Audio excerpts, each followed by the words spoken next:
Sam,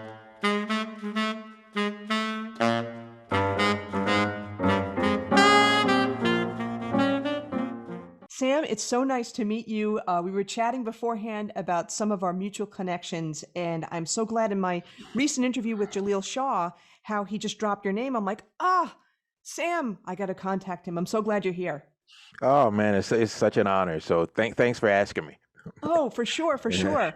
All right, so there's so many questions I have because you do something that's so unique, that's so out of the box, that is so revolutionary. But before I get there, I always like to know, and I think the listeners like to know, your background in terms of how you started getting involved with music, how you started getting involved with saxophone. And a lot of times we'll dive a little deeper and, figure out like your mentors and stuff, but some of the key things that you've learned during that time. So let's start off, like, how'd you start off in music and what led to the saxophone after that?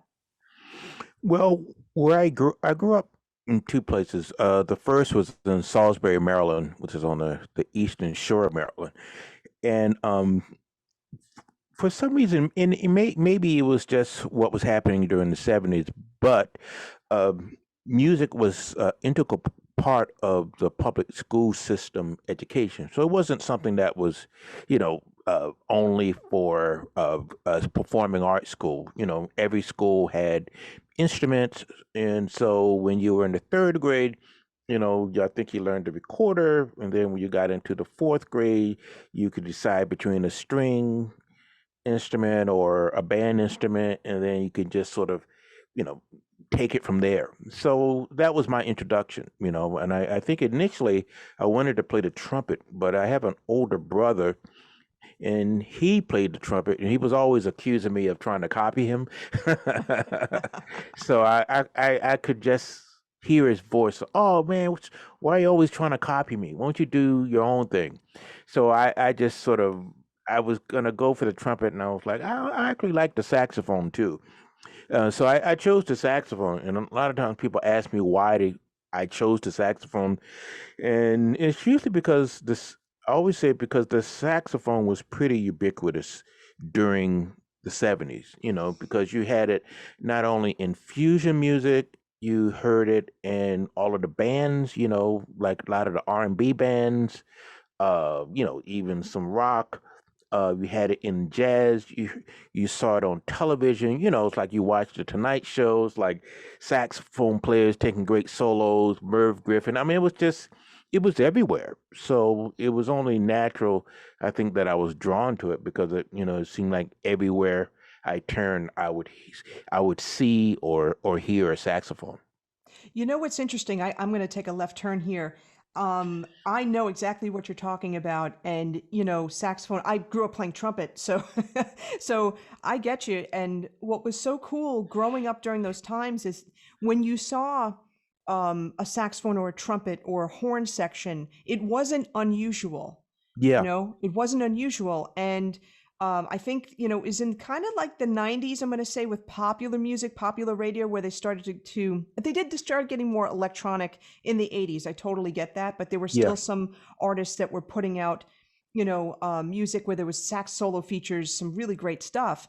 But then after the '90s and 2000s, it's almost like saxophone. What is that? And it's just such a shame because I feel like because a wind instrument takes really, it takes such a concerted effort to get a great sound that people Hmm. just stop putting the effort, they didn't want to put the effort in, and they, decided, oh, let me just go to like guitar where I can see what people are doing and I could figure it out that way. I don't know. That's just my own opinion. Yeah, yeah. I definitely think technology makes people less patient.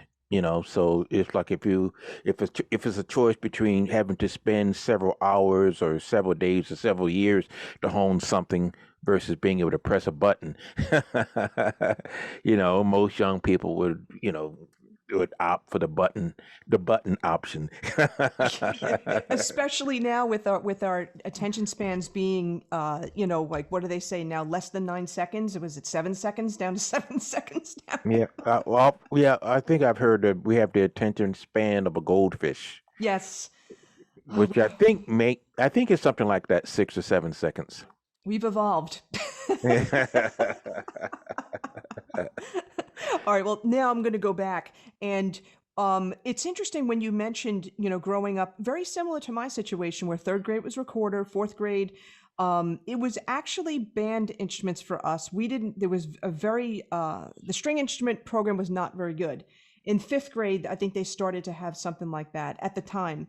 But um, what like in terms of your home life experience, I know your brother played trumpet, so you were hearing music, necessarily coming from him, but what about your parents? Was there any, encouragement there? Were they listening to different things? Did that inspire you? Can you talk a little bit about that? I don't think so. I don't think it was. I think I was just drawn just to.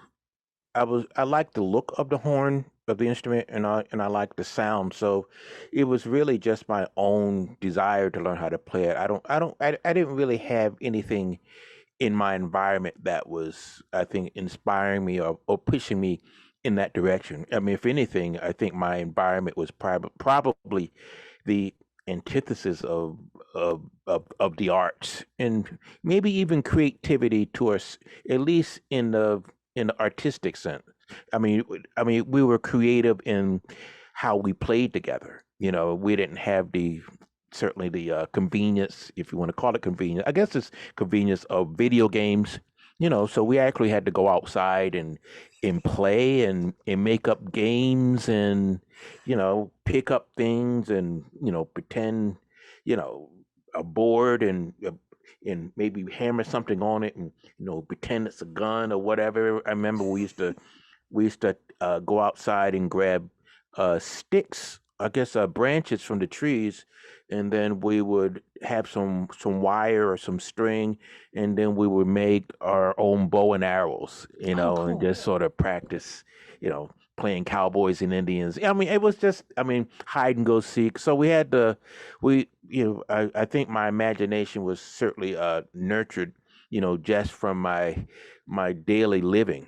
And I certainly, I think even musically, I'm sort of jumping ahead a bit, but I think musically, I think what I'm doing now was informed by my childhood, because when I grew up, it was all about, you just kind of go outside and see what happens, and you sort of go on this journey, and then you come back home for dinner. So when I play now, especially when I'm playing in a solo context, or even sometimes even with my trio, it's very much like that. We just start playing, and we just, I guess we have our little playpen or sort of musical sandbox, and we just make up things, and we do what comes naturally to us, and then try to come home for dinner. Yeah, wow. That's, you know what? Listen, you're not off base at all because gosh, that's such a great analogy. I was actually gonna ask you, and it's not so much even your experience too, but think about others' experience. I'm wondering if, and we both have similar, mom would say, get out of the house, go. Right. It's like, get out. Exactly. Don't stay in the house, especially on a Saturday. But, kids growing up like after that, then it was like play dates and that kind of thing where it's much more structured and it was less creative in that regard. Yeah. Yeah. I'm wondering, I'm actually wondering your opinion about this, but do you feel that that's affected the music coming out of that generation in terms of creativity The generation who had to go outside and sort of make up their own, develop versus, the yeah, versus yeah, the kids that played electronics it? and watching yeah. Yeah, I think you're sort of you're used to, I think, following your own creative instincts, like this, I guess, getting in touch with this, whatever it is that sort of guiding you is, it's like you have time, contemplative time, where you think about things, you sort of get in touch with your own inner self in a way that kids don't. It's like now it's like they have so many things to to uh to occupy their minds or their attention, that there's no time or moments where they just sit. It's like, even though I was in Maryland, it was still very much a Southern culture. So a lot of times, people would just sit on the stoop and just watch people go by and just wave and like no real agenda. It's just you're just there. You're in the moment. So I think having grown up that way and not necessarily feel like I have to always have an agenda, always have to do something, always have to accomplish something. I've become comfortable with just being, just existing. No agenda, nothing. Nothing on the calendar. You're just in the moment, and certainly this is something I try to tap into. When I play music. You just answered my question. I was going to say to you, is that what you do? Yeah, yeah, absolutely. And mind you, you have to. I guess it's that sort of thing where you have to relearn that which is already natural to you. At least what was natural to you as a kid. It's like we sort of had that creativity or even that willingness to be comfortable with just being. And so, in this effort to, I guess, make us more cultured, we sort of go through this life of hyper structuralism, and then we sort of lose that. So I think certainly in my certainly older years or more mature years, like most of my effort is trying to get back to that. Just let it be what it's going to be. Don't judge. Just wait and see. Wow, this is so profound, and this is great. Now, let me ask you this though. What about for those, musicians, let's say, it doesn't matter whether you're performing or hobby, it doesn't matter. But those musicians who didn't have the background that we had growing up, where we went outside, we had to make our own games, we had to Mhm. find our own friends. How do they, I mean, the obvious answer would be meditation, but how do they tap into something like what you're talking about? Um, I think they have to, from what I have observed, I think they do it maybe almost in a more structured way. I mean, just as you mentioned, like taking a yoga class or taking meditation classes or reading a book. It's like you have to have some type of strategy by which you go about becoming more, you know, in the moment. Whereas I think we were just in the moment. So I think they're able to get to it, but I think it's just more of an effort. And because I think it's like my wife comes from a culture where it's just all about work, work, work, work, work, work, work, work, work. So it's very difficult for her to sort of be in an environment, where people don't have an agenda. Like we would sometimes if we go to visit my mother's place in Virginia, we get there and my wife will be like, "Well, so what are we gonna do?" I'm like, "We're doing it. We're just chilling. Like what shouldn't we be going? What's the agenda for this? Like, there is no agenda. This is what they do. This is how people are here. If something comes up, it comes up. If it doesn't, that's fine too. We're just enjoying being in each other's company. Like we don't need anything else other than that." That's so cool. And the funny, I can relate to what your wife's saying because growing up in New York on Long Island, yeah, you know what? No, okay, even though I had that opportunity to get out of the house because my mom kicked us out, but um but there's always New York, you're always working. You said working, working, working. Yeah, Yeah, that's like totally my mindset. And it's hard to shut that off, if you've grown up experiencing that and that's yeah. all you know. Yeah, it's very difficult. I've certainly went through it. Uh, I think from the time I was at Berkeley. I think even while I was in high school, I think that's when I became serious about music and practicing, and I think I had made a sort of conscious decision that I was gonna be a jazz musician. So my life and lifestyle just became very disciplined at that point. Um, and it's only now, I mean, I don't know, I don't want to say now, but in more recent years that I don't know if I don't know if I have a less disciplined lifestyle, because I think my discipline comes from being consistent, but everything is not done with a sense of urgency. It's I think more like a long distance runner. I don't feel like I have to sprint to every situation. Sometimes I just have to keep moving.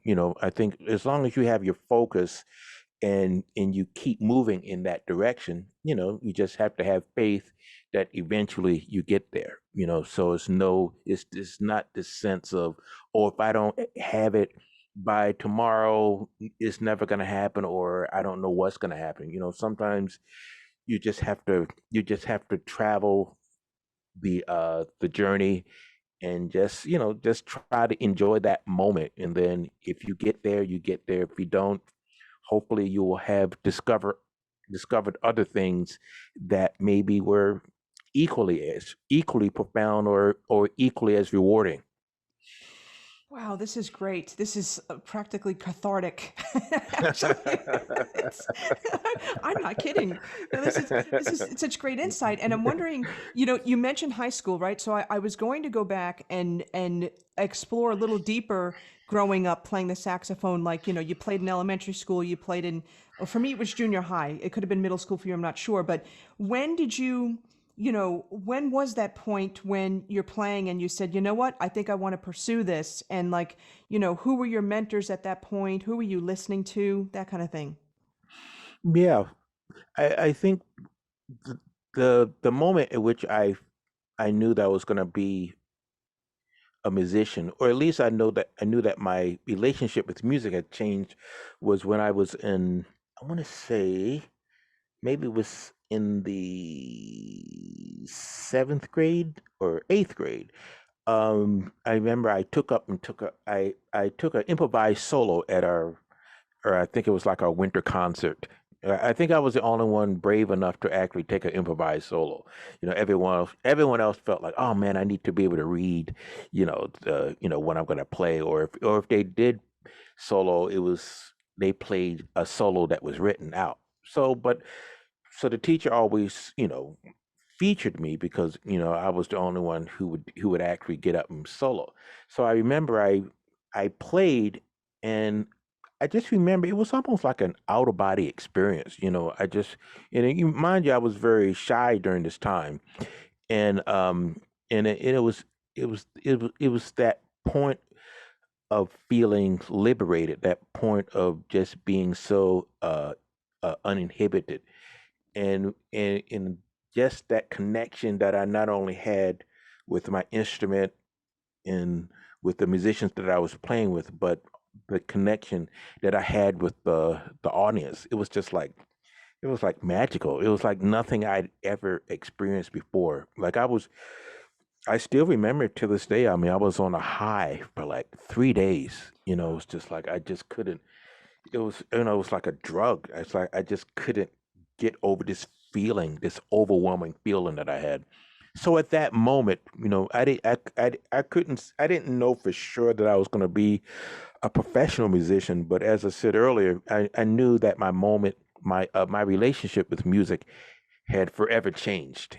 And of course, I guess I call it the rabbit hole, because you want to learn how to do it better. You want to learn how to become a better improviser. So that's when you sort of start to become more disciplined with your practicing. You start, listening more. You start researching different players to check out, and then you're on that path of discovery.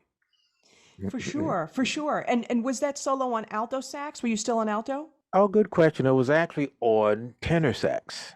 Okay. Yeah, because my I think my dealings with this alto was very brief.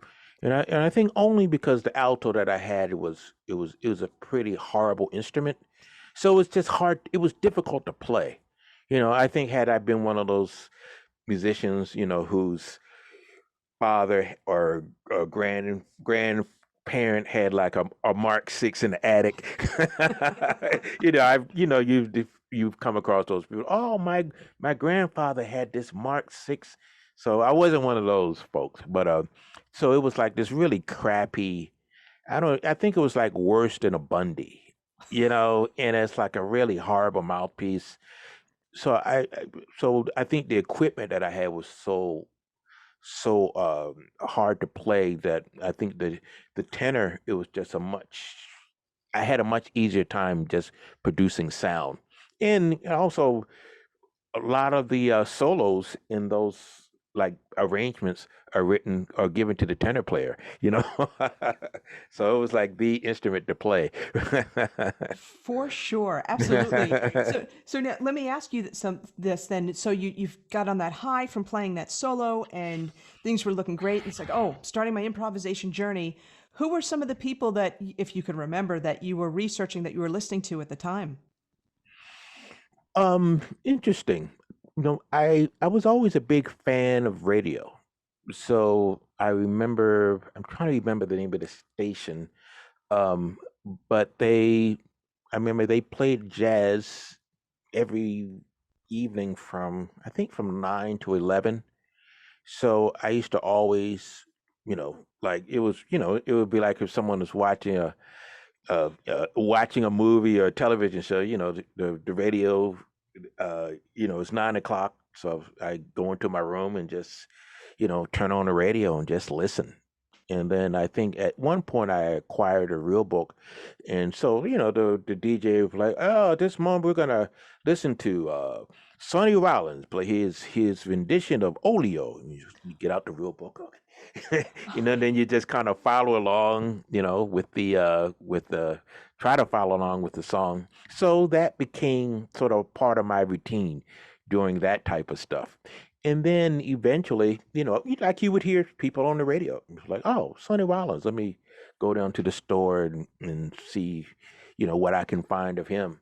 And then Grover Washington Jr. I think he was sort of like a good entry point, for a lot of people because he was sort of straddled that fence between the commercial music that we were all listening to, and then also the more artistic music, or as far as with improvisation and in more acoustic jazz. So Grover was he was like a good way of to come into it. So in fact, I may have listened to Grover first and then moved on to Sonny Rollins. And then it just sort of, I don't even know where it led, after that. I just think it was just, whomever would come on the radio. And I was like, oh, I like that person. Let me go down to the store and, pick up an album. Yeah, yeah. This reminds me, back in New York. I don't remember when I first started listening to WBGO, which is based in Newark, which is a great, great jazz station. But they were 24/7. So Mm, it's so interesting. I've interviewed so many people all over the world, and how, some people said, oh, like a certain day of the week would be jazz, or now for you it's like just certain hours every day. And I think to myself, wow, I was really lucky that, I was exposed to, there was a jazz station that was 24/7. Do you know what I mean? When yeah, a lot of yeah, people don't yeah. have that. Yeah, I can't even imagine growing up, not even with those kind of resources, but what kids have access to today. Can you imagine, like, you've gotten bitten, by the jazz bug, and then you can just go on YouTube and find anybody playing anything, and then there's iTunes, there's Spotify. I mean, it's just, man, I mean, in some ways, I'm glad that I didn't have all of that, just because I think just having dealt with it in moderation, I think it enabled me to enjoy the process more. It's something about deciding, okay, now I'm going to practice 4 or 5 hours a day and become great, you sort of take the fun out of it. So I guess for me, knowing that I would just live a life and be a kid, and then 9 o'clock comes, okay, I'm gonna check out this really cool music, and then it kind of goes away and there's nothing else, and I have to go back to doing something else. So I was able to divorce myself from it and not become so obsessed with it so early on. I did become obsessed with it at one point, but certainly during my childhood, or at least not childhood, but I guess during my school age years, or like middle school and high school, I think I dealt with it in moderation. What's interesting too, I find for a lot of people, and you know what, myself included, there's so much stuff out there to Yeah, listen to that it can be overwhelming, and a lot of times what stops people dead in their tracks is having too many choices, yeah, yeah, compared to organically, oh, what a great radio station. Oh, what was that? Who was that? Oh, cool. That was awesome. I want to check out that person. And then when you put the effort in yourself, and I guess you go through doing the research yourself, you own it more, and I think yeah, that it yeah. sticks more. Absolutely. Yeah, I agree. Yeah, I think if I had access to, I think, too much information, I may have gotten discouraged. I think, or I may have tried to have done too much too soon, and I don't think uh, I, I would have progressed as much as I did, because I wouldn't have delved as deeply into what I was doing. Just because I would have been too busy just grabbing this and that and not really mastering anything. Just it would be I would have been too busy dabbling in have spent very little time just going deeply into the material and really immersing myself in mastering it. Let's explore that. So, someone who's, maybe just started in jazz, or maybe someone who has dabbled, so to speak, right? Because there's so much information out there. Like, Yeah. what was, in terms of your progression, what did you go through, or what do you recommend for people, in terms of, like maybe what to study or that kind of thing? Yeah, I mean, I would say, just find, you know, two or three players that you like, and just really just take it slow. Just sort of take it, just one tune at a time. Just find a tune that you like to play, and then work on that tune. Find different versions of it. Find players who inspire you. See how they approach it, and just make it kind of an organic process. And then sort of after you feel comfortable with that, you know, move on to another tune. It's like use each tune as a vehicle for learning, rather than saying, okay, I'm gonna learn, 20 tunes in 3 days. So, it's like you put those kinds of unrealistic expectations on yourself, rather than just, as I said earlier, just going deeply into the material and just really just gaining all of the benefits from playing the tune that you can, and then moving on to something else.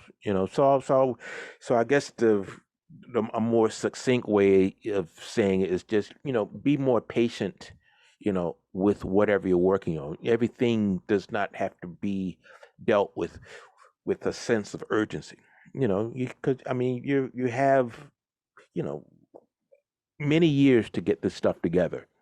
And the bottom, the reality is, like no one wants to hear a 15-year-old anyway. So, it's like no one's really going to take you seriously until you get maybe into your late 20s, maybe 30s. So just, really just be patient with the process, and don't always feel like you have to have answers right here and now.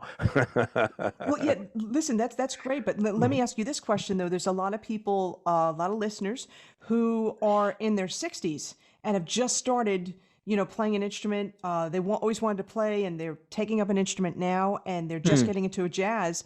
And they would say, "But wait a minute, I don't have a lot of time left. What do I do?" Well, I think you have to embrace what you're able to do. It's like you can't, if you're 60, you know, you can't necessarily hope to have the same expectations of someone, who's, you know, 20. So you have to do what you can. And I think that's all part of being a jazz musician anyway. I think is embracing that which is uniquely you. And not and that's one of the liberating things about the music, and that's why a lot of people are so drawn to it. That's why sometimes people stop playing classical and start playing jazz because they have a chance to have their voices heard.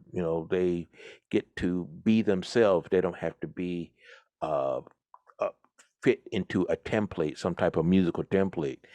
So I would say to the people who are in their older years, that more mature years, you know, you, you may not feel you have a lot of time, but I think the more you rush through it, the more you're gonna have to backtrack. So it's just gonna take you that much longer. For sure. It's almost like that. It's like a Zen parable where I'm paraphrasing here. It's like the student goes up to the master and he says, I want to learn your regimen. And he says, and he says, how long will it take me? And the teacher says, about 5 years. So the student says, well, what if I practice twice as hard and I learn twice as much and I do 3 times more than everybody else? And the teacher says, hmm, probably 10 years. So it's that same lesson, that same idea that, whatever age you're in, I think being patient applies to you. Absolutely. You mentioned about how jazz can be liberating, can be freeing, especially if, maybe you were coming from, whether it's classical music or something where you're always reading the music and it has to be played an exact way. Right. It can be liberating. And, I think that's a great word also because you don't, a bunch of the things that you do isn't necessarily in the box. You do a lot of Right. things that are outside the box. So this is something that I want to absolutely explore now. Because you've like mastered extended techniques and you've done so many things that have just like expanded saxophone playing, particular soprano saxophone. So let me get to like the beginnings of this. When did you start getting interested in, I'm going to say it, kind of being that out of the box player and looking into, um, how do I want to word this? Creating different types of soundscapes, different types of sound with saxophone. Yeah. Well, it was all sort of it was a, it's been part of a process, part of a journey. I mean, you might say it all started with me becoming a soprano saxophonist, which happened, I guess, when I was 30 years old. So I guess and I always say, like, when you reach 30, it's sort of like this. It's a crossroads. I don't, it's like when you're in your 20s, you're kind of like a young adult, maybe an old kid. There's a level of forgiveness that you maybe give yourself or even society gives you. But I think once you reach 30, it's like you're really an adult at that point. It's hard to sort of play the I'm a young kid card anymore. So I felt, for me, I felt like there was I wanted to have something that was going to be sort of my path or even artistic mission. So I felt I wanted to have claim some sense of ownership of something musically. And so there was always that hovering over my head. But then it's sort of simultaneously, I remember I just had an epiphany where I hadn't really been playing soprano very much. In fact, it just sort of sat in the closet for most of the time that I had it. And I remember I had a gig come at one point where I wasn't really working very much, and I remember the person who hired me wanted me to play a lot of soprano. So I was like, "Oh, great! This would be a great opportunity to just get this together." And I remember I was as I was preparing for the gig, I started to notice some things that I could get to on the soprano that I couldn't on tenor. And then at one point, I was I was trying to do both. And this was actually after the gig. After I had performed the gig, I kept trying to keep up both. And at one point, I couldn't wait to finish practicing the tenor so I could practice the soprano. It's like, okay, well, let me just get this tenor stuff out of the way so I can really get to the soprano, which is really what I'm really hearing. And then after a while, I just stopped picking up the tenor. And that's where the whole approaching 30 thing sort of came into play because, I just, again, I had this type of epiphany and this musical vision. And I felt like, well, if I don't go for it now, um, this opportunity will never present itself again. So, and again, and that goes back to the whole turning 30 thing because I felt like I was at an age where I was still young enough, you know, to maybe do other things, but, I could, if I worked hard or if I just kept at it, I felt like there was something there. And I just had to, and I just had faith that it would be something that would be rewarding.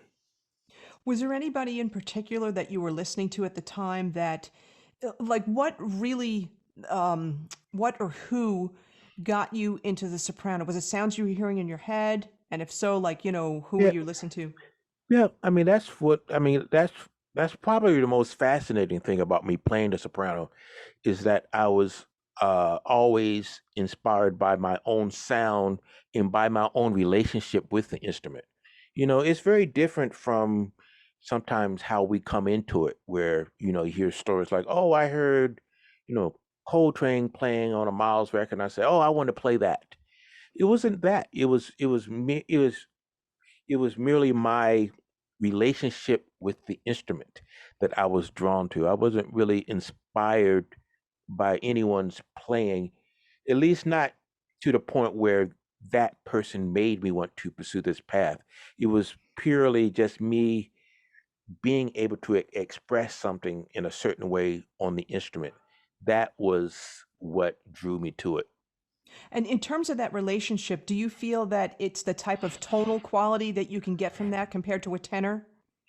It was the tonal quality, and there was a certain uh, uh, musical and sonic clarity that I was able to get to on the soprano that I was not able to get to on tenor.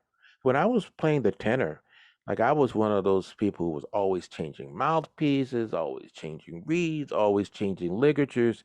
I was constantly living in sort of this perpetual state of sonic frustration. I love it. But with soprano, like literally, I had this. I think I went through maybe two mouthpieces, and that was it. I just never went through that. People are always, "Hey man, try to." Like, no, I'm good. I'm good. So it was just this clarity that I was able to get to immediately that I was never able to get to on tenor, and it was just like, wow, I think this is my voice. So it was that type of epiphany. That's so interesting because it was just making me think of, a lot of times we all get into that rabbit hole of, oh, I'll have that mouthpiece, I'll sound, this way, or I need that mouthpiece and reed combination to sound this way, whatever, right? Right. But yeah, but if it's coming from what you're hearing in your head and what you want to achieve with that sound quality, what no one's ever said before until right now is that for you, it actually was an instrument change. because Yeah. you're dealing with different register, you're dealing with also different um, nuances that you can achieve, Yeah. with each of the different instruments, and also perceptions too, because a lot of people, will perceive tenor tonal quality, sound, much differently than a soprano saxophone.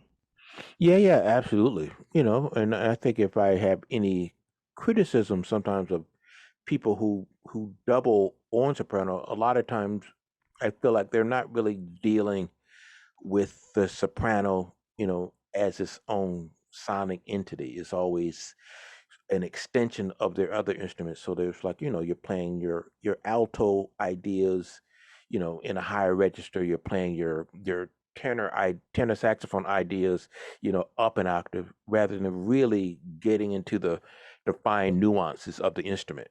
And it's the type of thing I think people who play the soprano exclusively, they understand that they can hear it. It's like when you spend that much time working on something, there are things that you hear that other people don't. Do you think that that's true, particularly or exclusively for soprano players compared to someone who just plays the tenor or someone who just plays the alto? Um, it does apply exclusively, uh, mainly because I think there are more people who who play the soprano. I'm trying to find a good way, a nice way of putting it.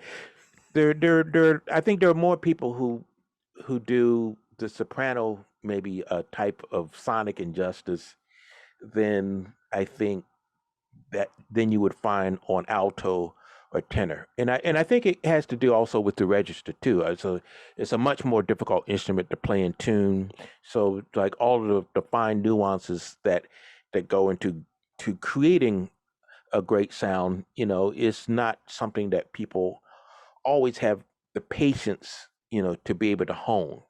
And I think a lot of times the standard for a soprano is usually it plays in tune, and I can get to my ideas. And I guess, and I think that's kind of a low bar that we don't necessarily have for other instruments. Like no one picks up a tenor and think, well, it's in tune, and I can play whatever the two tunes that I'm going to play on my set on tenor.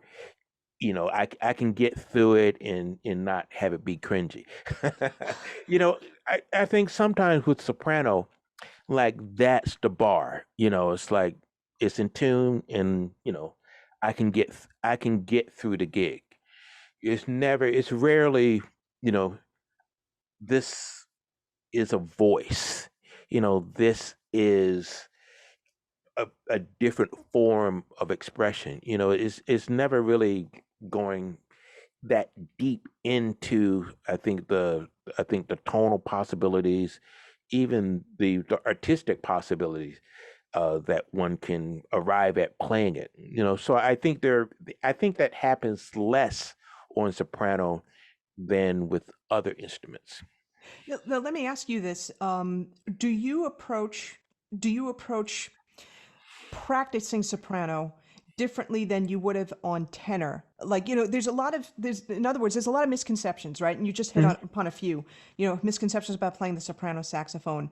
Maybe if you could talk about some other misconceptions, and also do you approach, practicing soprano differently than you would on tenor? Are you looking for different things? If you could Yeah, explain.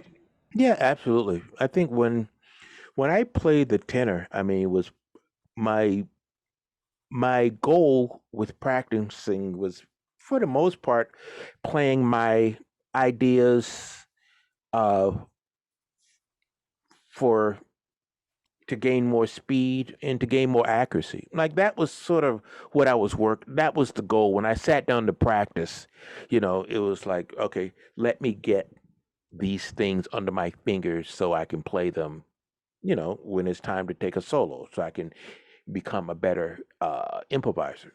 But when you're playing the soprano, at least when I went down this path. It was all about the sound. It was it was all about my connection with the sound. It was almost like the ideas were secondary. It was like just to be able to connect is like getting to the core of the sound. So I would just spend a lot of times just doing long tones. It was like my practicing was very slow. It was very zen like. It was about, it was really almost sort of like a form of meditation when I picked up the instrument. And I think that changed my relationship with playing music too, because I didn't really, I think by every time I picked up the instrument, it was almost like a place of rest, place of peace.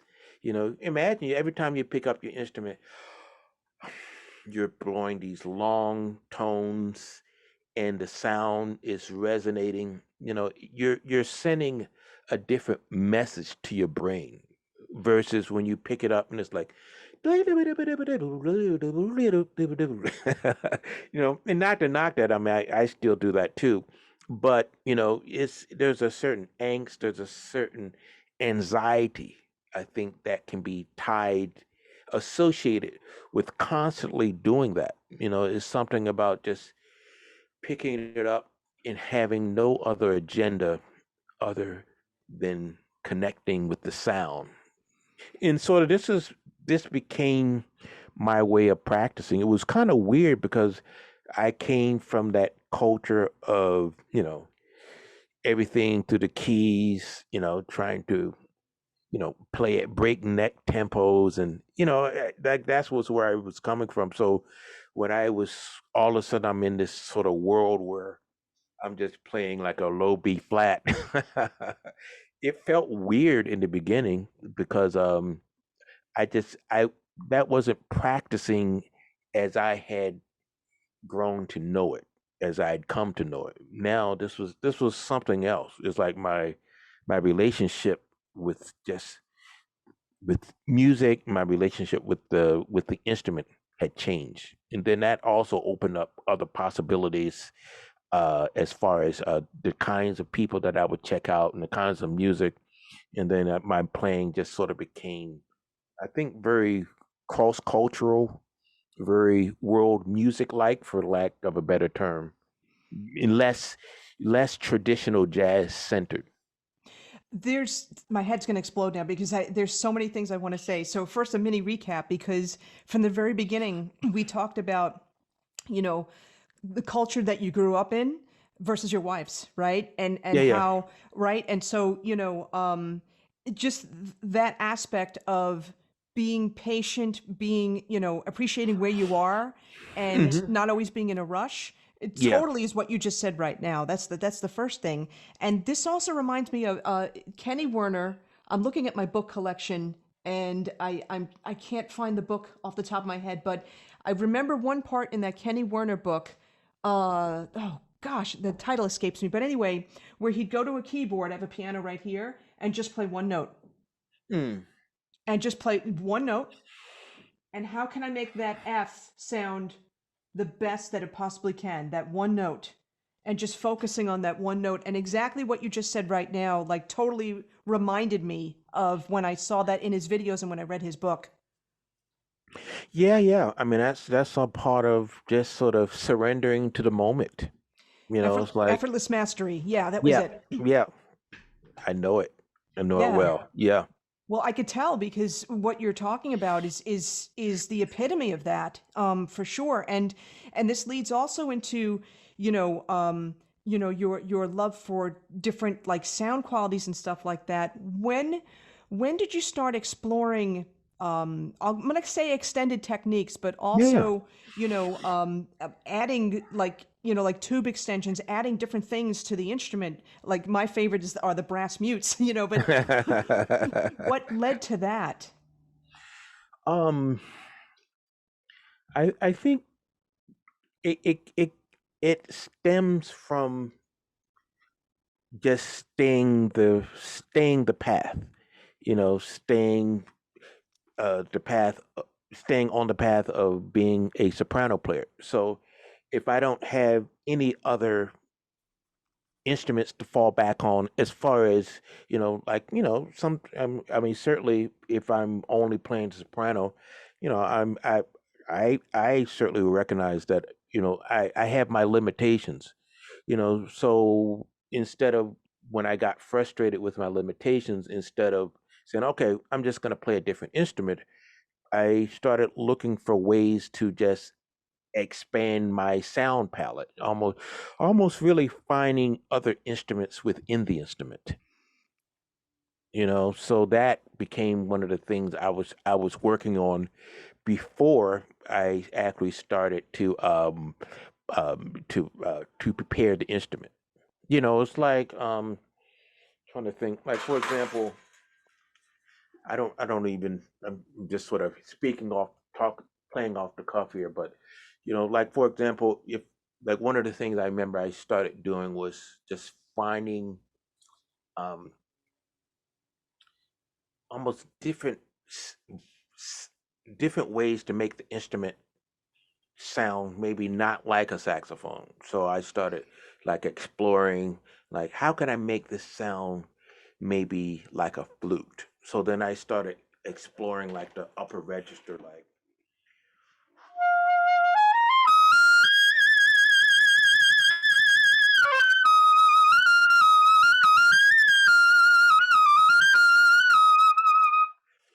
so I'm thinking, Wow. certainly much higher than is normally played, but I'm also not thinking about the saxophone. I'm thinking almost sort of like a bansuri flute, or something that's sort of getting into even a kind of a woody sound, like just getting away from the actual typical conventional sound of the instrument. So I just went, I started exploring things like that. And so that led me, of course, to extended techniques, because that's sort of the definition of the textbook definition of extended techniques. The sounds and notes and sounds beyond the original scope of the instrument. And you know what's interesting, where it's coming from for you. Um, this is interesting because my teacher Vince would say to me, there's nothing more important really than hearing it in your head and hearing all Yeah. the good information. And he would have me listening to opera singers like UC Björling and Jesse Norman, and Caruso, and listening to opera singers to get that sound on the trumpet that I was looking for. And you're saying the kind of the same thing. It's not a question of a person, but how can I make my instrument sound like a flute? And boy, did you ever make that sound like a flute. And that all came from up here. And I'm pointing to my, your brain, right? It came from there, as opposed to changing out the equipment to do that. Yeah. Because when you said before, a lot of people will say, okay, I want to sound like a flute. Well, let me buy an electronic, I've interviewed people like Doug Levin from Horn Effects. He's wonderful and he's so knowledgeable when it comes to pedals and stuff like that. And it blows my mind.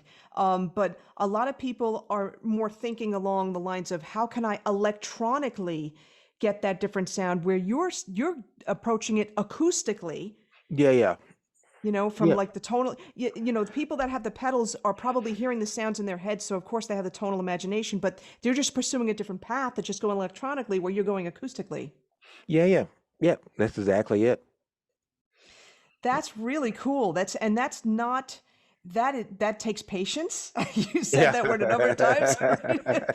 That takes a tremendous amount of patience because, first of all, just to develop the range to be able to play that high and to play it so smoothly, and to really, man, it did sound like you played a flute there. Gosh, I can I, only imagine how long. Actually, funny story. I remember at one point I was trying to develop a piece or something where I was playing these types of ideas, and I remember I had a neighbor at the time. He was a trumpet player, actually, and great trumpet player. I don't know if you know E.J. Allen. He's No, I the don't. drum brother of Eddie Allen. Well, he used to play with uh, Mongo Santa Maria, Okay. Art Blakey, and jazz measures. So he's done some things. But anyway, he lived next door to me, and I remember at one point we were like he was coming out of the brownstone where he was living, and I was coming down the steps of the brownstone where I was staying, and he said, "Hey man, yeah man, I've been digging the flute." So I just always loved that story. Oh, great, thanks. I've been working on it. That's awesome. But let me ask you this. So revisiting what you just did, what you just, demonstrated for us. And by the way, folks, the video, you could check out the video on our YouTube channel, for sure. So you could actually see this. But what was going on through your mind? What were your thoughts as you were playing right now, as you were demoing? Like, what was your thought process? I guess um, it's very physical. It's about the connection that I have physically with the instrument as my lips are around the mouthpiece. I'm forming the embouchure as the air moves through the instrument. And then it's almost like you connect with various parts of the sound. It's hard to explain it. It's almost like that type of puzzle, like I'm trying to think like you have a ball that's sort of moving through other balls, and it hits one ball, and that ball goes and hits another ball, and then that ball hits something else. It's sort of like that kind of connection. So I make those connections with partials. Oh, It's like you blow through the air, you hear some overtone, and then that overtone connects to this, and then that connects to this. So it's like you're kind of weaving your way through a series of of partials until it gets you to this other sphere, if that makes sense. no, it does. And okay, so the practical person inside me is going to ask this question, and I'm sure people will have this question too. Okay, so you have to be really good with your overtones and harmonics and stuff like that. And can let me ask you this, can you share any tips for, how you've been able to master those upper partials like that? Well, I mean, I think it goes back to what you were saying about overtone, like practicing the overtone series. It's like I don't do it as much because I think I'm getting that same kind of workout in other ways, but just being able to,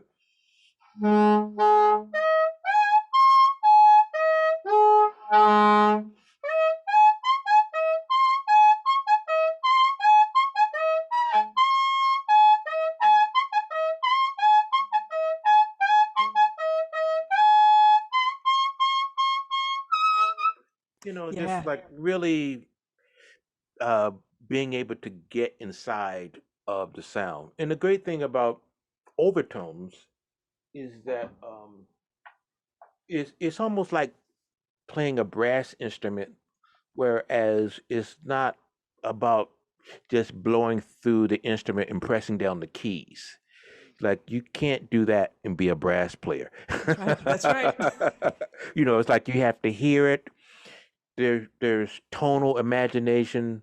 There is oral cavity awareness.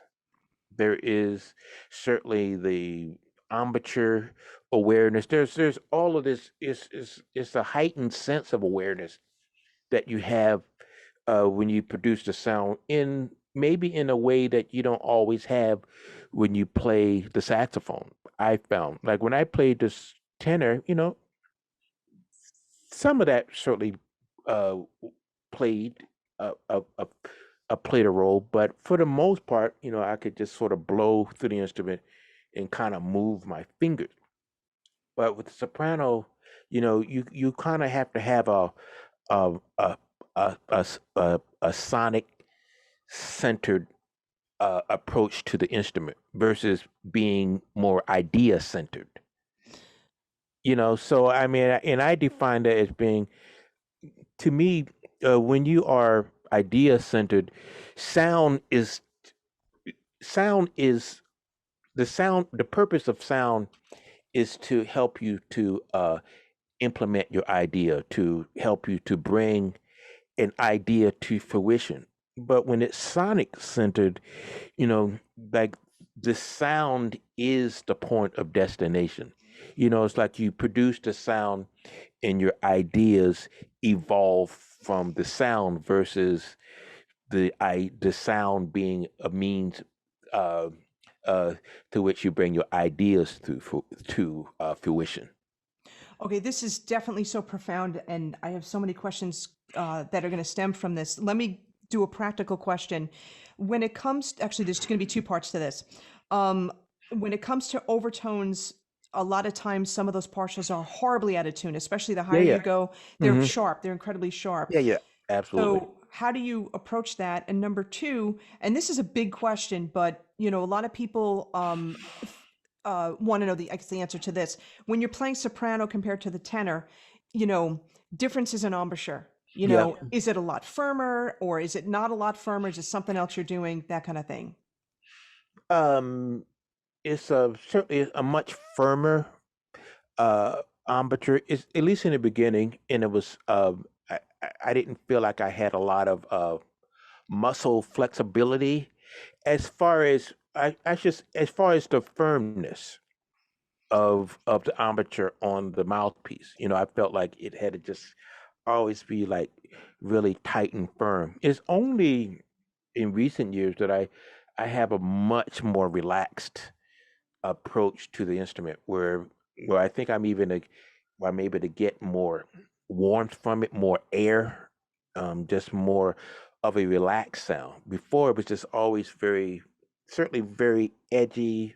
It was certainly I felt there was a tightness to it, but I think I've learned how to loosen it up a bit, and some of it comes from just having a more loose embouchure. And the reason why it doesn't really bother me, or at least I don't think it translates into, uh, I think, a, a, a faulty sound at all, because I hear it, because it's like it almost doesn't even matter, almost like how my embouchure is, because I just hear it a certain way. So because with the soprano anyway, it's such the saxophone in general is an imperfect instrument, but the soprano, I think, is even more imperfect. So for me, I've learned how to embrace that imperfection, and so when you're playing it, it's like you can't it's almost like you're a vocalist, like you have to really hear the notes. Like I think a lot of times the reason people have trouble playing the soprano in tune is because they're used to fingering the note and having the note be there. But you have to spend so much time with the instrument where it's almost like I guess almost a type of oral cavity memorization that comes from, I think, just doing it all the time, that you develop instinctively. Everything goes to where it needs to be in order to play the note in tune, because you're hearing it that way. Because You everything know, is coming from hearing, and I say this all the time too. Saxophone is a woven instrument, but it is made out of brass. And the thing is that if you approach it like a brass instrumentalist, where you can't get away with playing, if you want to be really good on trumpet or trombone, especially, yeah, you yeah, cannot get away with playing those instruments unless you're hearing it beforehand. And I yeah, don't mean just hearing it like a millisecond beforehand, but hearing measures beforehand or whatever. And the tone, what you're hearing in your head, guides the formation of what you're doing, with the inside of your mouth, with your mouth and whatever. But the other thing you said too, which was interesting, you may have started off very tight, very firm for the soprano, and then, over time we're able to relax more. It reminds me of how I studied with Lori Frink, who was an amazing trumpet player and a wonderful teacher in New York. She passed away a few years ago from cancer, but at a young age, unfortunately. But, she was like the chops doctor. She would help Freddie Hubbard on the phone, in tour in Europe. She would help him with embouchure issues. That's how amazing she was. But the thing is that she would have me play a trombone mouthpiece, even though I played trumpet. And the thing was that you wanted to develop the outer muscles first, really develop those. And then it also helped loosen you up because, when you're the smaller the mouthpiece, you're going to deal with the finer muscles here. Yeah. And people are not used to using those finer muscles. So, that trombone mouthpiece helped to loosen up. Whereas like the best players in the world have the most amazing sound on brass instruments, not because they're so firm, it's because they've found a way, like you have, to be able to play in extended ranges and relax while they're doing it. Yeah. Yeah. Thanks for sharing that.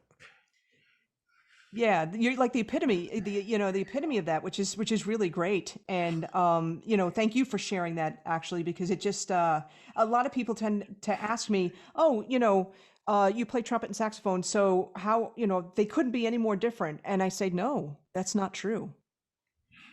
Yeah. I mean, I always say, like, when I started playing the sopranos, like I began practicing like a brass player.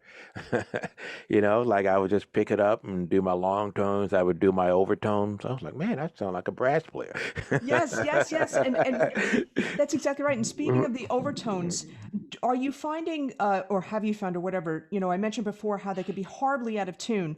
Are you, trying to get some of those horribly ones out of tune, the sharp ones? You're trying to get them in tune, or you're just letting it be, or how are you approaching that? You know, I try to make it sound like it fits within the series, but I don't really obsess about it too much because I realize that I am only playing the overtones. So even if I decide to play it um in the context of improvisation, it's gonna have a certain quality, whereas maybe being slightly out of tune might be the character that's most appropriate for the sound. Like if I were to play something, I don't know, let me.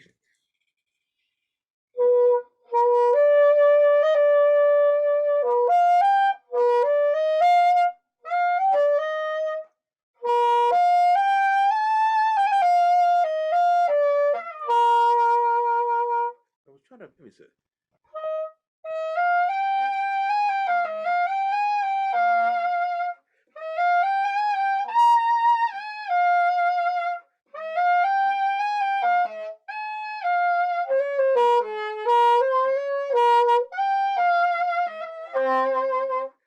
It's just like very rough, very, very raw, very I guess it's kind of like a rugged texture, but it fits. Like the idea is not to play it in tune. The idea is to embrace that rawness, the ruggedness of the texture. So when I'm playing overtones, I understand like what could be perceived as you know as a flaw, actually aesthetically becomes sort of like a welcome texture in the right context. A So character. Yeah, yeah, character. yeah, exactly. Okay, cool. That now this is going to lead great into like sonic explorations and stuff like that. So you've demonstrated how you've sounded like a flute, and you've demonstrated how you've used like the overtone series, and it had a really nice like character to that. You described it as rugged, as raw. But you've also added like tube extensions and brass mutes. Let me talk about the tube extensions for a second in two questions with this. What made you think? And it could be from your childhood getting those sticks that were flexible enough and pretty bucks. I was waiting to say that. It could be that. But what made you think of tube extensions? And this is my own ignorance. I'm not aware of people on like alto and tenor who are doing the same thing. Yeah, yeah. I mean, there are people who there aren't. I think I'm the only one who does it on soprano, but there are some people who've done it on alto and tenor, and they actually gave it a name. They referred to it as hookah sax, Oh, okay. and so I've heard like a few of those players do it, and it's a different setup. I mean, it looks different from what I have, and even what I have is I have to use two tubes. Where I think they just have one tube that seems to fit on their neck, and then they put some tape on the other end of the tube so the mouthpiece will stay on it.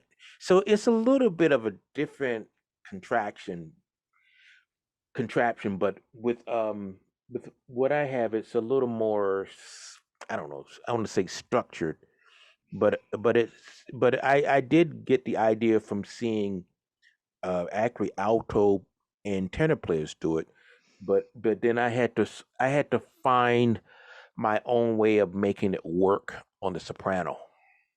And And then so I didn't really have any guides other than just the visuals. Like, okay, let me go to Home Depot and see what I can come up with.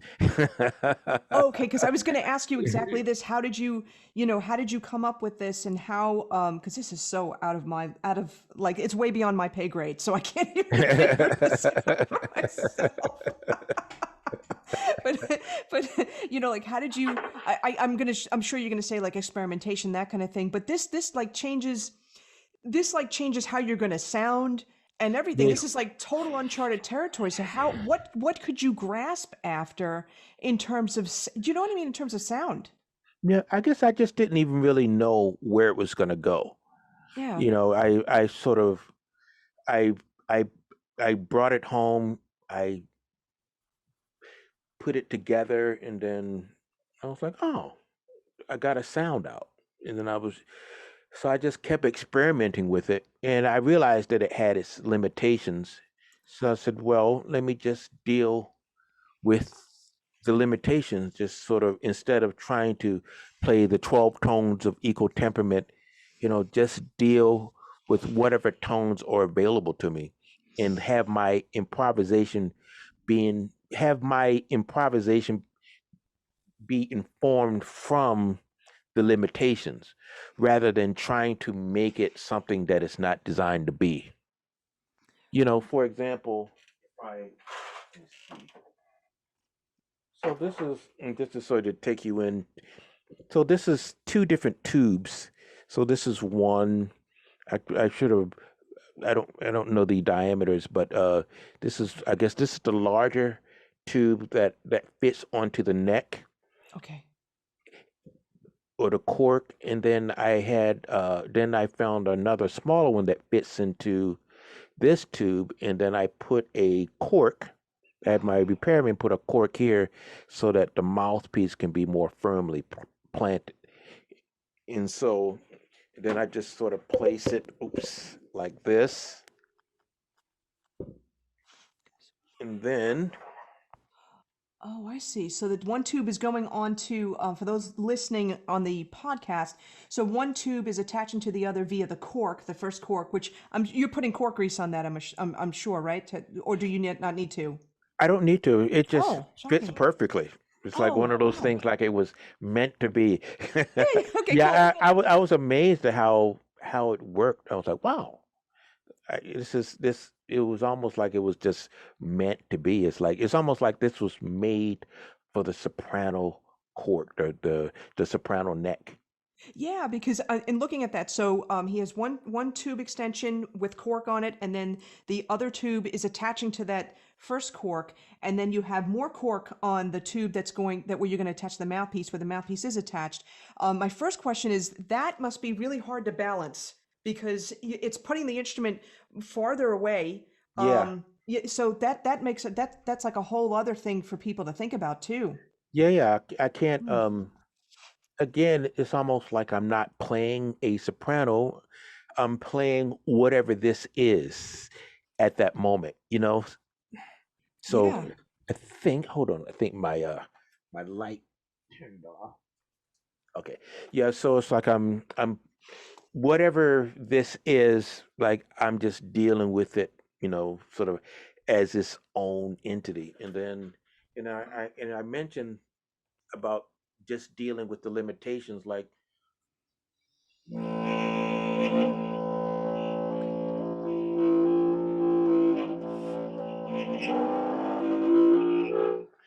so I mean, there is some tonal variations, but it's kind of subtle. Wow.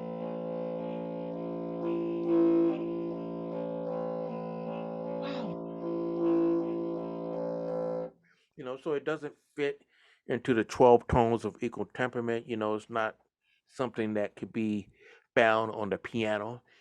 So I just have to find what works. It's almost like a color. It's like instead of trying to make it a red or a green or yellow, you just deal with it, you know, for the color that it is. Yeah. Wow. This is like taking free improvisation on a total different route. That's what I was Yeah, just yeah, thinking.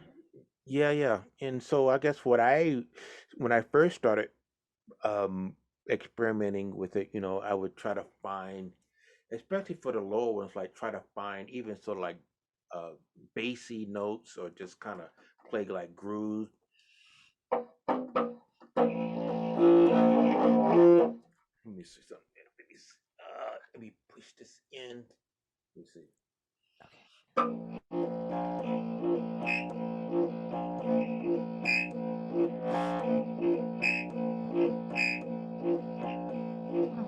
Wow. Or you can tongue the note.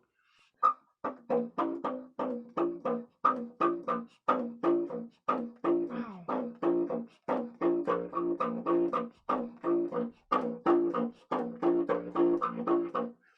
So it has That's its so cool. own sort of thing.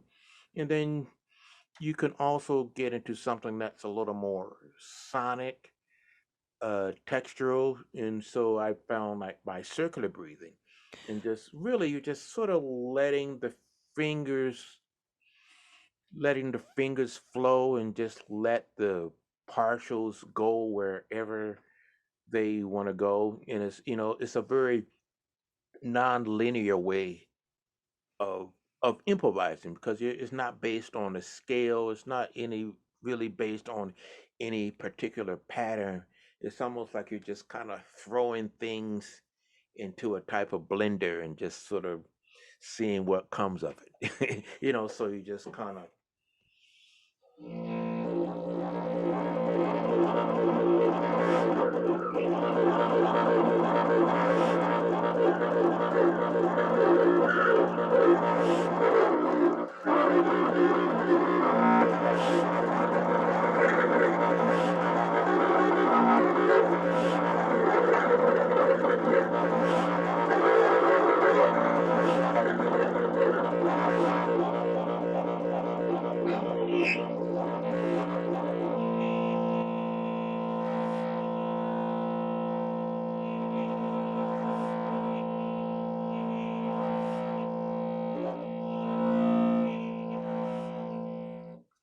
So there are many different types of tonal variations that you can get into. You can have a lot of fun with it. For sure, tonal characters. And I was just thinking, here we have a soprano saxophone, which is on the high end of the spectrum for the saxophone family, and yet you're making sounds that are like, like bass sax, Yeah, yeah. bari sax types of sounds, and it's blowing my mind. And I'm going to ask you about circular breathing in a second, but what I wanted to get at too was there ever a performance, or have you ever like conceived of a piece of music where you would start off with one tube extension where you're playing with the two tubes, and then maybe you wanted just the one tube? Did you ever do like a tube switch in the middle, of a piece of music? Yeah, I mean there have been like depending on the piece. I'll change this. Let me see. So this one is slightly shorter. Okay. So it's not gonna be as bassy. Let me see. Okay. So yeah, certainly if I'm playing in a solo context or even with a trio, depending on what's happening, like sometimes with the bassy notes, if it gets loud, it might sonically it might get drowned out, and so I might switch to something a little higher.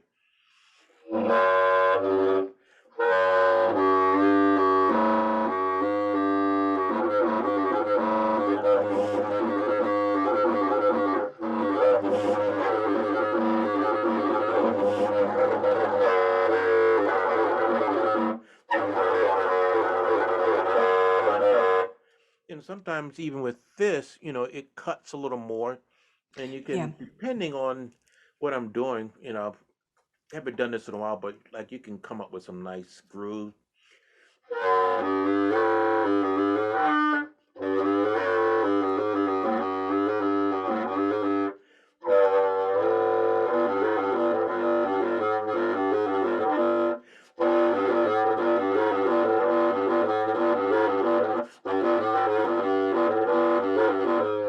You know, just get some really kind of funky sounds.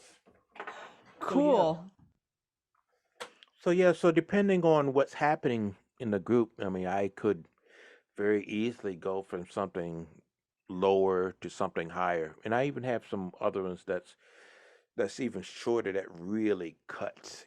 So yeah, so if the music is getting heavy, I'll certainly go to something that allows me to project more. That's what I was thinking. That's what I was wondering about. And now getting back to a practical thing with circular breathing. Again, I know it takes a lot of patience to do that, but can you maybe give some tips and maybe talk about number one, when did you first start doing that? And number two, if you remember, as you were learning circular breathing, what were some of the challenges you went through as you were learning it? Okay. Yeah, so as you know, with circular breathing, it's the process uh I don't know, by which you take in air through your nose while pushing stored air out from the cheeks. So it's like this type of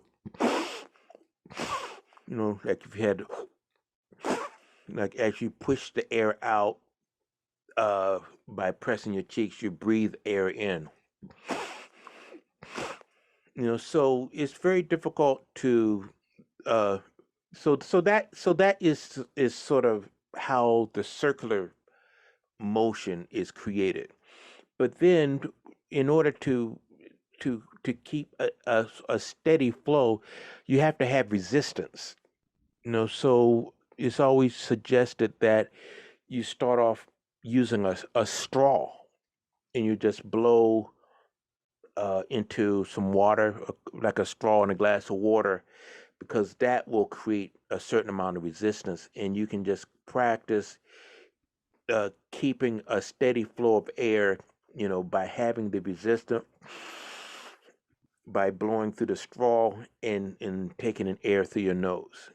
So then once you actually feel comfortable with that, then you can transfer it over to the instrument. Do you, that's really great that you mentioned the word resistance because I'm just wondering, have you felt that it's easier to circular breathe on the soprano compared to maybe a tenor because of the resistance? Interesting. Uh, in the beginning, it was, well, I went through different phases as far as the types of setups that I used to use. Like when I was in high school, I wasn't so concerned about having a big sound or anything like that. I just wanted to get something that worked. I could get air through it and it would resonate. But as I got older, you start hanging out with certain people. As you know, the jazz world is so you know, testosterone driven. I need to get the biggest sound, the loudest sound. You get into that whole thing. So I was hanging out with those types of cats. And I remember, we're all sort of obsessed with having a big sound. So it's like, oh, well, I play a 5 reed. What do you know, oh, a 5 reed with a 9 facing. It's like you're getting into that whole macho thing.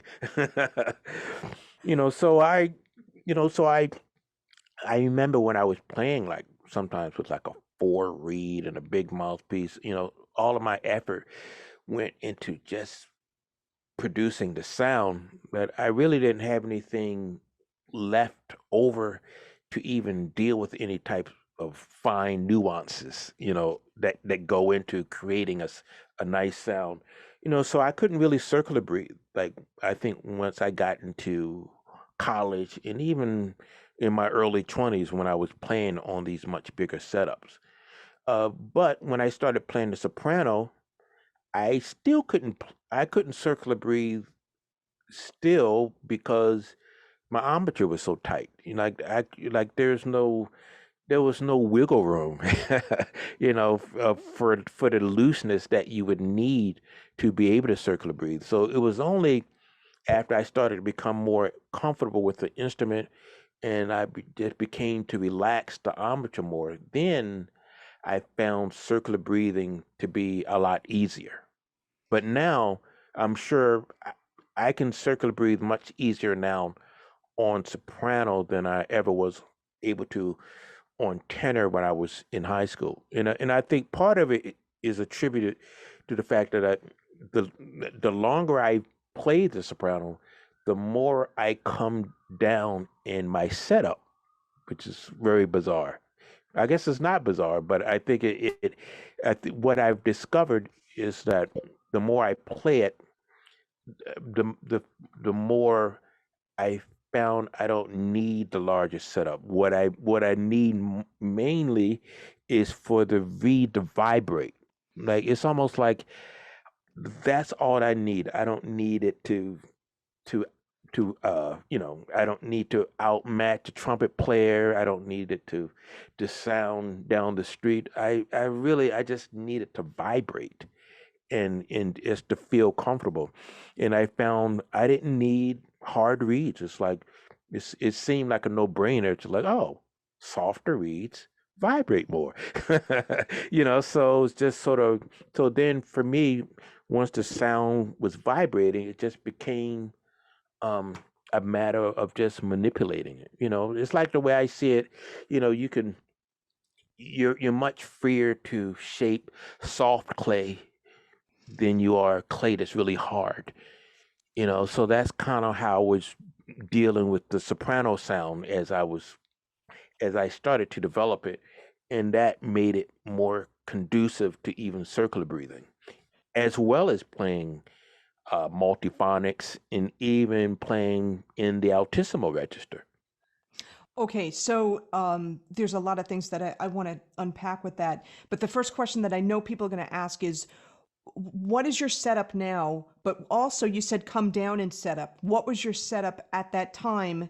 And then, what did it come? What is it now? Yeah, I, I, I initially because I was coming from the tenor saxophone playing maybe like a number 4 reed, and I can't remember the mouthpiece. I had a few different ones, but it had a pretty big opening.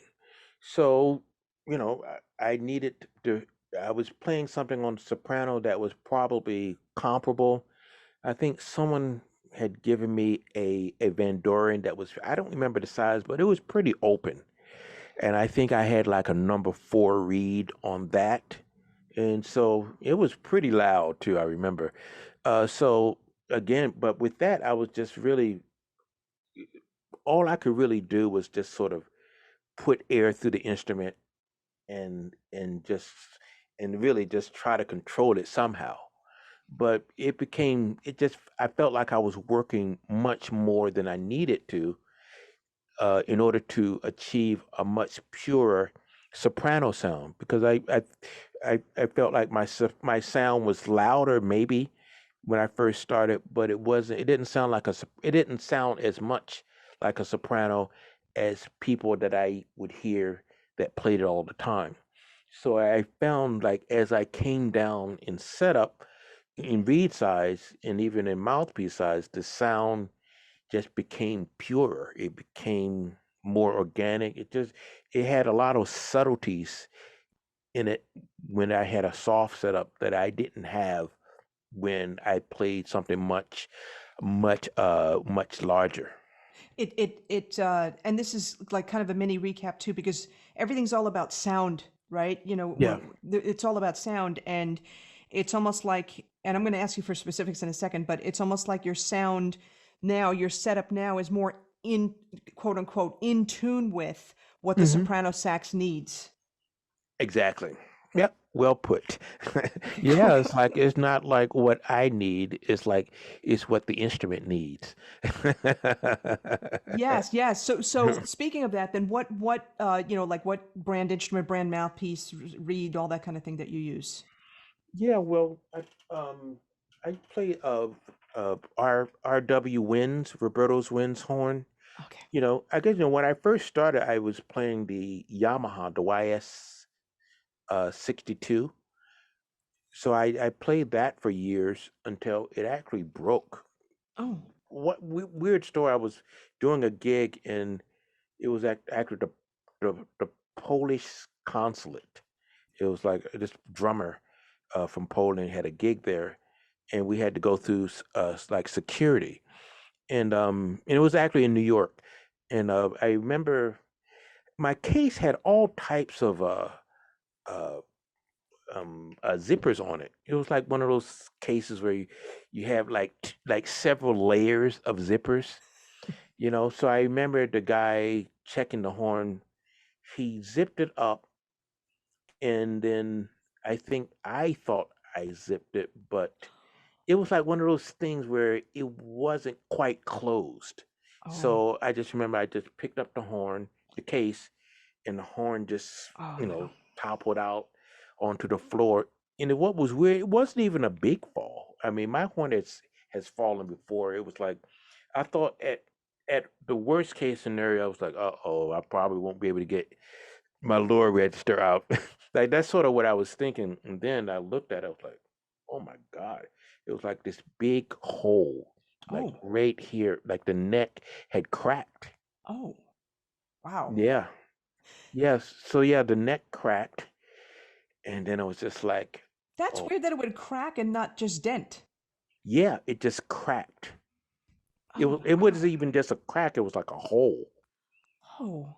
Yeah, it was very bizarre because it wasn't a big, it wasn't a long fall, and it was actually even on carpet that it fell. It was like this very weird.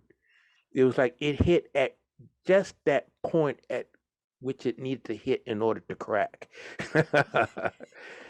Wow. So I just remember I didn't know what to do, and so I mean I'm not really I don't get too panicky these days, but I was just sort of took a deep breath. I got on the phone. I called Roberto. I said, "Yeah, man, um, my horn fell and it's not playable." He said, "I'm about to pack up." He was just about to close the shop, and he said, "I'll leave a horn for you." Um, with the guy from Michiko Studios, which was outside of Roberto's Winds. So he said, "I'll leave a horn for you there. So just bring your horn, leave it with him, take this horn, and go do your gig." So that's what I did. I got in a cab. I went to Roberto's, dropped my horn off, grabbed his horn, got in the cab, and came back to the Polish consulate and played the gig. And what's ironic is when I started playing it, I was like, man, I like this much better than my horn. Oh. So, and I've been playing it ever since, so it's kind of a weird story how I came to play this instrument. It was like a tragic event that actually ended up being a blessing in disguise. For sure, everything's meant to be. And by the way, folks, I did interview Roberto from Roberto's Wins, and I'll put that link in the show notes early on in the podcast history, so to speak. Roberto's a great guy. So, Yeah, yeah. in terms of like mouthpiece that you use now and reeds that you use now. Yeah, so I play a Van Doren S35. So it's the smallest one, and then I play a two or two and a half Van Doren. A blue box. Yeah, blue box. Got it. Okay. Cool. All And right. then like the Van Doren ligature. Yeah, so it's very basic, very small. I think if someone were playing another instrument, if you were coming at it from playing the alto or tenor, you probably couldn't play my setup because it would be too small. I wouldn't be able to play it. I can only play this setup because I only play the soprano. It's not. I don't think it's a setup that transfers well to doubling because I think it's so small that you have to be conditioned to play it. But once you are conditioned to play it, then you can reap all of the benefits from having a very small setup. Let me ask you something. Do you use the same? I'm sure the answer is yes. You use the same mouthpiece and strength reed when you add the tube extensions? Yep. Mm-hmm. Interesting. Okay. Yeah. So yeah, nothing changes. It's almost like the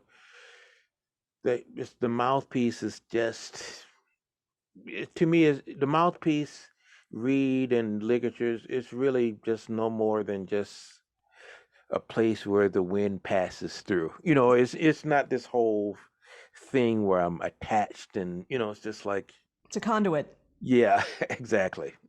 That's awesome. Exactly. That's awesome. Listen, you've been so generous with your time. I have to ask two more questions. And actually, no, I'm going to make it three more. Okay. First thing is before I forget, what upcoming projects do you have? Now we're filming this in April 2021. What upcoming projects or concerts do you have coming up? Well, I will be playing at the Bar Bayou, and it's in Brooklyn, and it will be streamed. So I think you can go to barbayou.com and you can get access to the link, and that will be on April 21st at 7:30, and I will be with Angelica Sanchez on piano, Hilliard Green on bass, and Reggie Nicholson on the drums. And so we'll just be doing maybe a combination of my compositions and probably a lot of free improvisation. I'm sort of leaning more towards just playing free improvisation. I'm gonna definitely have you on the podcast again because we're gonna talk more about that for sure. I was saying to Sam before we started, I always come up with like a list of questions, and the conversation is just so interesting to me, and hopefully to you too, but interesting to me, and we tend to go in like different areas and stuff, and it's just really so cool. But yeah, definitely we've got to explore that for sure. No Yeah. pun intended. It was like a free improvisation right there. No, and I appreciate you allowing the interview to have a very organic flow to it. Yeah, Yeah, it's because fun. I've actually done interviews where people, like you might say something. I might say, oh well, I've been exploring, you know, putting tube extensions on my soprano, and then the next question would be, oh, so you have any albums coming out soon? It's just like totally, you know. Left field. Yeah. So it's great that you are, you know, dealt with things and allowed it to unfold and into to go deeper inside of the topic matter subject matters. No, thank you. And what's really interesting because this is before I give like the final comment or something like that. This is kind of like a recap too because our conversation was very organic, Mm. and so is your improvisation, and so is your approach. And this goes all the way back to the beginning when we were talking about, how we were brought up, how times were different, how we had to find our own creativity organically.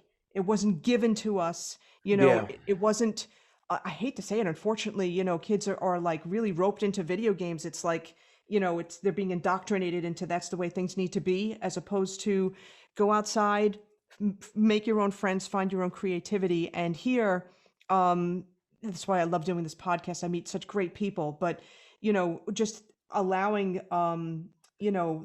it takes two people to have a great conversation, so allowing the organicness to come out, which is so awesome. And what I will do is I will take a hard right over here, and I ask this question because people always want to know it. What is you probably I know the answer, but then again, you may say something different. What is an under $100 tool that you find so important, indispensable, that you can't live without? uh, Under $100 tool that I cannot live without. I have so many, but if I had to narrow it down, um, I would say my recording device, Okay. because I'm a constant recorder. I mean, I like I post a lot of stuff on. I don't post as much on Facebook as I used to, but I post a lot on Instagram.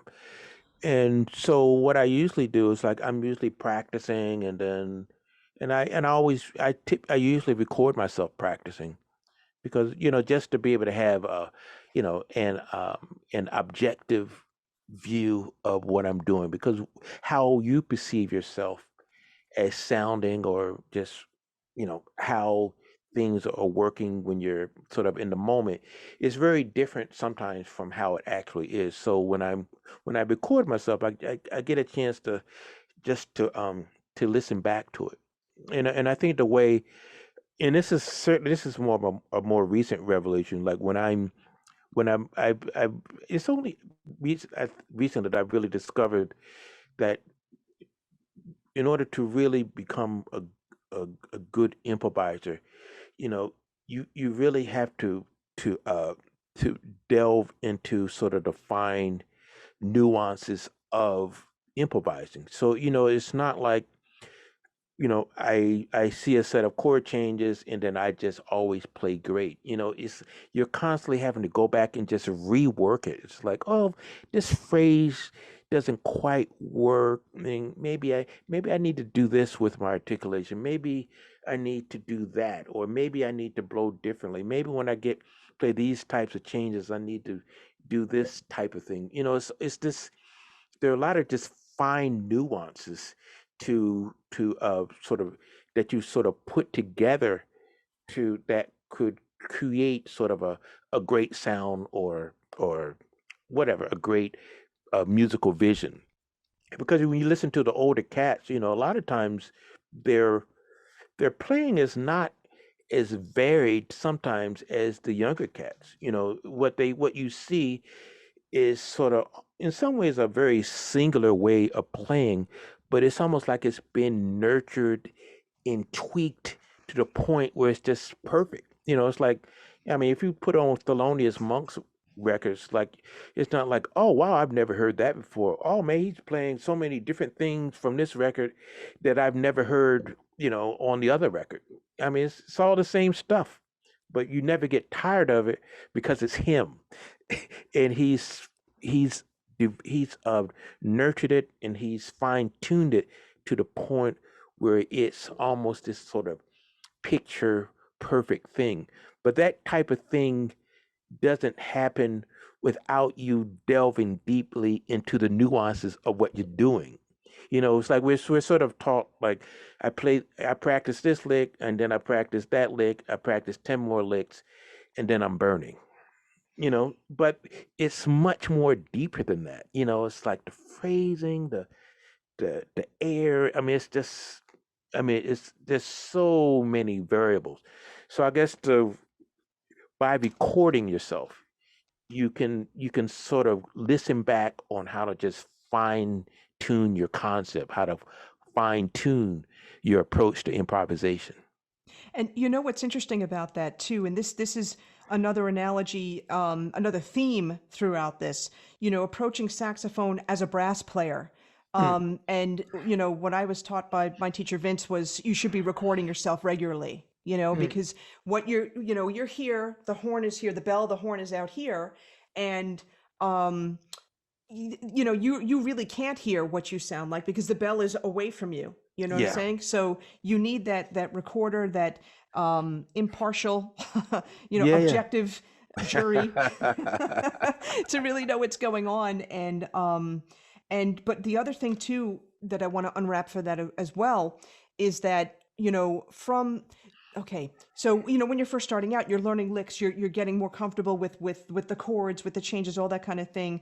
That's like it's not the 30,000 foot level. It's more like the 10,000 foot level in a sense. What you're diving into when you're listening to the recordings, it is the bigger picture. It's I could say that that's like the 50,000 foot view in a sense, but in some ways I could also say that it's the under 1% that you're looking at, because you're really digging into the weeds and not just getting into the person's ideas, but also how they're blowing. Hmm. Yeah, absolutely. Yeah, it's almost, it's not always just about the paint and the colors, but just how they finesse, The stroke. Yeah. yeah, the stroke. Yeah.